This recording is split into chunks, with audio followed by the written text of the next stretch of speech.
आज पढ़ेंगे हम कारक। देखो कारक क्या होता है।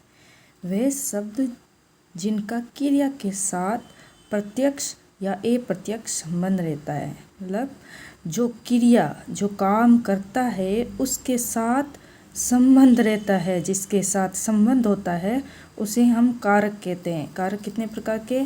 8 प्रकार के होते हैं। कर्ता कौन होता है? संज्ञा होता है जिसका क्रिया के साथ क्या संबंध होता है, जो कार्य करता है। राम ने, श्याम ने, रेणु ने, ऐसे शब्द में ने कारक चिन्ह लगता है।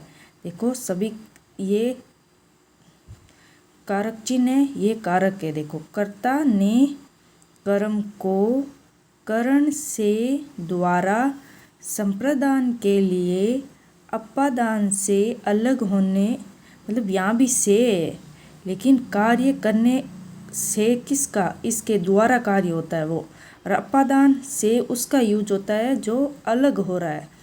तो अपादान से अलग होने पर अपादान कारक चिन्ह होगा, और से द्वारा होगा तो करण। संबंध का, के, की, रा, रे, री ऐसे चिन्ह आएंगे। अधिकरण में पर, संबोधन ए, ओ, अरे, अष्टदनिक जो होता है उसमें संबोधक कारक लगते हैं। ये कारक है, ये कारक के चिन्ह है। देखो अब कर्ता कारक कौन सा है और क्या है। देखो कार्य को करने वाला कर्ता कारक कहलाता है। जो कार्य करता है वो कर्ता कारक। कौन कर रहा है? देखो राम पढ़ता है, यहाँ राम पढ़ाई कर रहा है तो राम कर्ता कारक है। रेणु जाती है तो रेणु कर्ता कारक है। पंखा चल रहा है तो पंखा कर्ता कारक है। कर्म, कर्ता जिस वस्तु को सबसे अधिक चाहता है, यानी कर्ता जिस कार्य को कर रहा है उसे हम कर्म कारक कहते हैं। गायत्री पत्र पढ़ रही है तो गायत्री क्या कर रही है? पत्र पढ़ रही है, तो ये पत्र क्या है? कर्म है। रेणु जयपुर जा रही है तो जयपुर क्या है? कर्म कारक है। छात्र विद्यालय जा रहे हैं तो यहाँ कौन सा होगा? विद्यालय कर्म कारक है। अगला है करण कारक। क्या है? करण कारक। करण कारक में से और कौन सा चिन्ह है? देखो से और द्वारा, से द्वारा। तो करण क्रिया की सिद्धि या सफलता में कर्ता की जो सबसे अधिक सहायता करता है उसे करण कारक कहते हैं। हम बस से जयपुर गए तो बस से, यहाँ देखो से जिसके द्वारा कार्य हो रहा है, से। हम बस से जयपुर गए तो करण कारक। तुम कलम से पत्र लिखोगे। मोहन साइकिल से बाजार जा रहा है, जिसके द्वारा से, ये देख चिन्ह आया हुआ है इसलिए करण कारक। संप्रदाय में जिस व्यक्ति कोई वस्तु हमेशा के लिए दी जाती है उसे हम संप्रदाय कारक, इसमें भी से आएगा। नहीं, के लिए वे निर्धन के लिए धन देता है। निर्धन के लिए धन देता है, जो सदा के लिए दिया जाता है उसे हम वापस नहीं ले सकते, उससे निर्धन।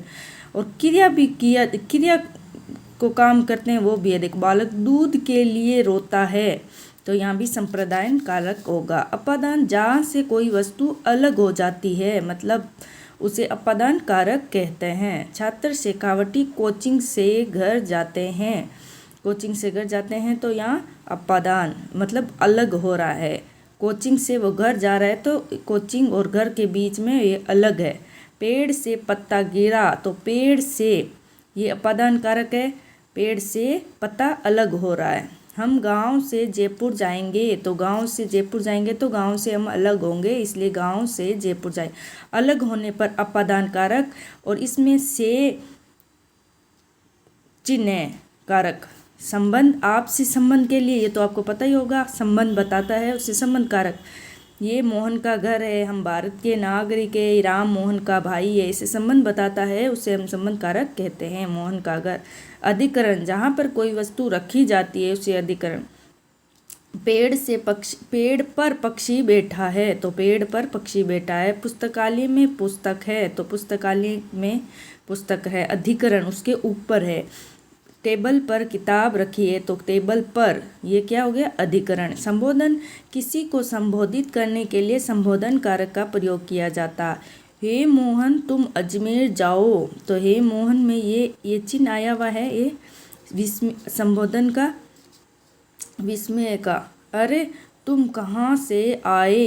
अरे तो ये संबोधन बता रहा है तुम कहाँ से आइए, तो संबोधन कारक है। तो कर्ता के 8 भेद कौन से, एक बार फिर पढ़ो। देख, कर्ता ने कर्म को करण से द्वारा संपादन के लिए अपादान से अलग होने पर संबंध का के की रा रे री अधिकरण में पर संबोधन ए ओ अर, ये चिन्ह याद हो जाएंगे तो आपको ये कारक भी याद हो जाएंगे। ये चिन्ह ज़्यादा जरूरी है, इसका प्रयोग जहाँ होता है ये इन चिन्हों का प्रयोग है तो इससे इसका पता चल जाएगा क्या कारण कौन। Thank you for watching.